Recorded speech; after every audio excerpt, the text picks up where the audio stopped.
Mr. Commerce, do you believe that having American corporations use foreign subsidiaries to invest in the country of Iran is assisting in the sponsorship of terrorism?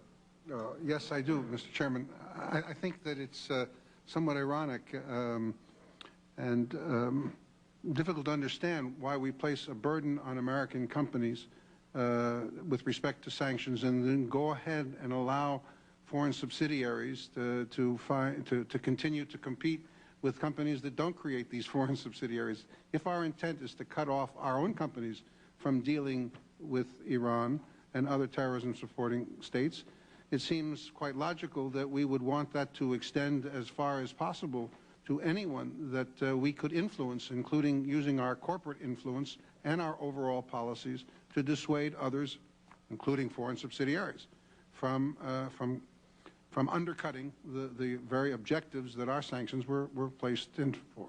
Interestingly, if the foreign subsidiary is not controlled by the domestic corporation, how does the foreign subsidiary, when domestic policy and domestic politics in this country say, wait a second, you're doing business with terrorists, for God's sake. You're financing terrorism. How does a foreign subsidiary all of a sudden make a decision on behalf of the domestic company, if it is in fact independent? Mr. Thompson, could you answer that? Difficult to answer. I mean, as you said, what do you think? It's clear that those subsidiaries, whether they are independent or not, and in all too often, in all too many cases, they aren't really independent, should not be doing business in those countries. It is as simple as that. Looking at what the parent can and can't do, it is just a backdoor attempt to do business in these countries. And I believe that legislation should close it off, period. Ms. Williams, you're here. There are other companies that could be sitting in that seat who have done business in Iran through a loophole that, in fact, has existed. You're quite correct that you have not violated the law with respect to intending to do business through a foreign subsidiary.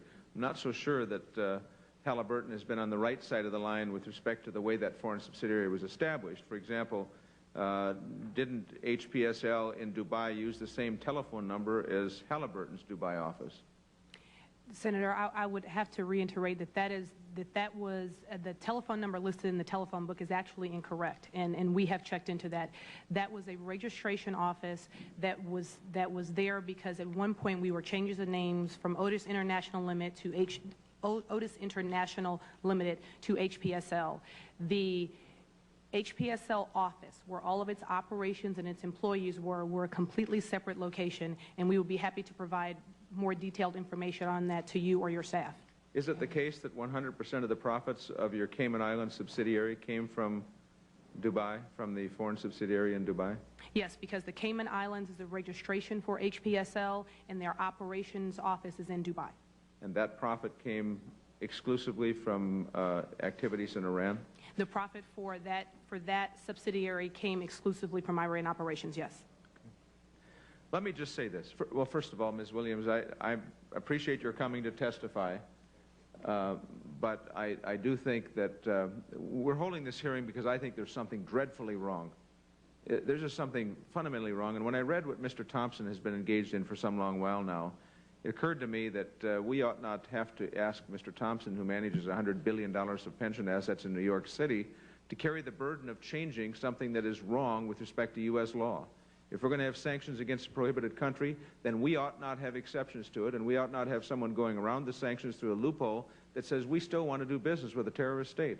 No company should be doing that is chartered in this country, and we need to pass legislation post-haste to address it. And so I appreciate my comment.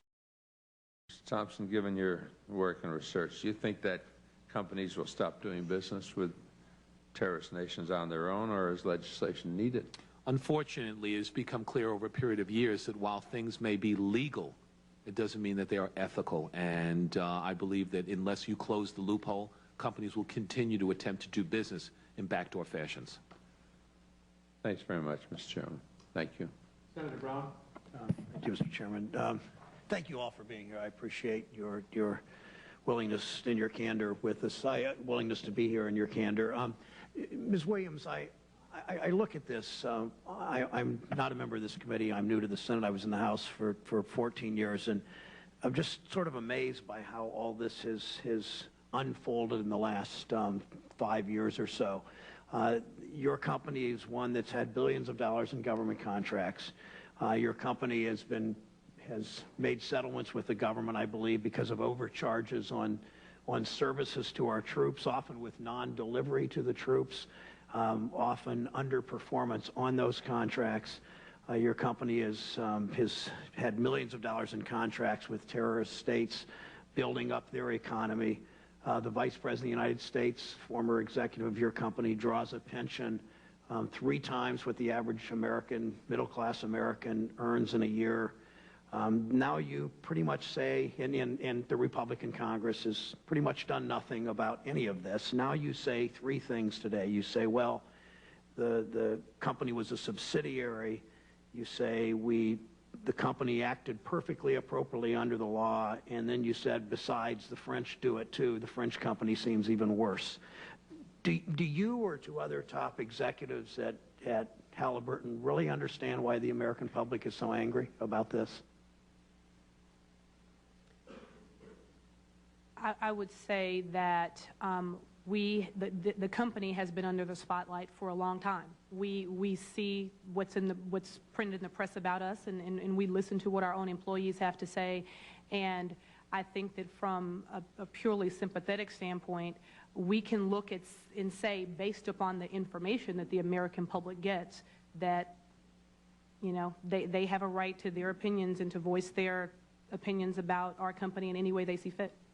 Based on the information the American public gets, but the information is factual. Huge government contracts, overcharging in those contracts, non-delivery and underperformance in those contracts when it has affected American troops in the field, the Vice President getting huge pension from your company, dealing with terrorist states. All of those things are not just, you almost say it dismissively, that's just what the American public hears. Well, those are facts that the American public hears. In your response to Chairman Dorgan about why you've sort of moved out of Iran finally, albeit reluctantly, none of those answers had anything to do with patriotism or anything to do with the values that I think our country holds dear. They were all sort of business decisions. And I understand you're a business, but I understand that most businesses in our country operate at least under some modicum of values and patriotism. And I just have been disappointed in all of those answers. But more so, I appreciate your courage being here. I don't appreciate the company's behavior, the company for which you work. I guess I'll shift to Mr. Commerce for a moment. You said that North Korea and Cuba are concluded in the Trading with the Enemies Act. Should we, as we figure all this out, working on Senator Lautenberg's bill, the bill that Senator Dorgan and I have introduced, how do we improve the current sanction regimes? Current sanctions regime? Do we put it under the Trading with the Enemies Act? Is that something we should expand? Should we do it through other kinds of legislation? Give us, and you too, Mr. Thompson, give us your recommendation specifically on what we should do. I think there are many courses of action that can be taken, including to clarify under IEPA the coverage and the definition of U.S. persons and how that might relate to another line that's also in that act, as well as in the executive order, about avoiding or evading the sanctions, which is also illegal for a U.S. person to do by using a foreign entity.